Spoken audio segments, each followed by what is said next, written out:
కూడిన QR code తో కూడిన యానిమేటెడ్ బుక్స్ ను పంపించడం జరుగుతా ఉంది. ఒకటే నేను మీరందరికీ కూడా విజ్ఞప్తి చేస్తా ఉన్నది, మీరు ఎంత మంచిగా చదువుకుంటే మంచి ఉన్నత భవిష్యత్తును నిర్మించుకోవాలని చెప్పేసి విద్యార్థులకు కోరడం జరుగుతుంది.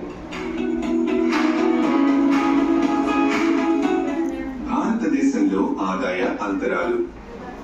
డ్రాఫ్ట్ 1 2010లో వార్షిక ఆదాయం కుటుంబాల వర్గీకరణను వివరిస్తుంది. వార్షిక ఆదాయం ఆధారంగా ప్రజలను 4 వర్గాలుగా వర్గీకరించారు. 1 నిరుపేదలు, 2 దిగువ మధ్య తరగతి, చూసిన తర్వాత క్వశ్చన్స్ పెడతాం, మధ్య తరగతి, ఆన్సర్ చేయాలి. 4 ధనవంతులు, నిరుపేదలు. 13.5 కోట్ల కుటుంబాలను నిరుపేదలుగా గుర్తించారు. వీరి వార్షిక ఆదాయం 1.5 లక్షలలోపు ఉంటుంది. దిగువ మధ్య తరగతి 7.1 కోటి కుటుంబాలను దిగువ మధ్య తరగతిగా గుర్తించారు. వీరి వార్షిక ఆదాయం 1.5 నుంచి 3.4 లక్షల రూపాయల మధ్య ఉంటుంది.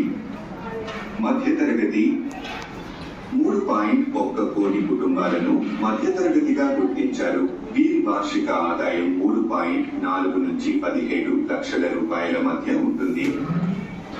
ధనవంతులు 0.3 కోట్ల కుటుంబాలను ధనవంతులుగా గుర్తించారు. వీరి వార్షిక ఆదాయం 17 లక్షలకు పైబడి ఉంటుంది.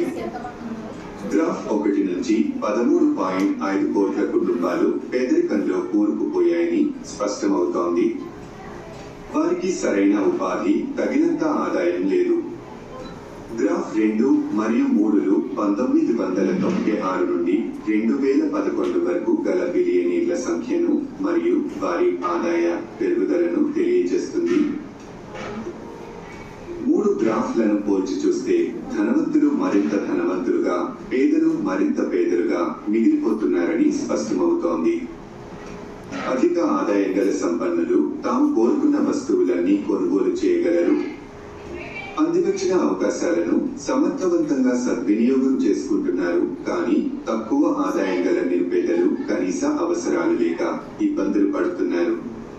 ఈ విస్తృత ఆదాయ అసమానతలు నిష్పాక్షికమైన సమాజాన్ని ఏర్పాటు చేయలేవు.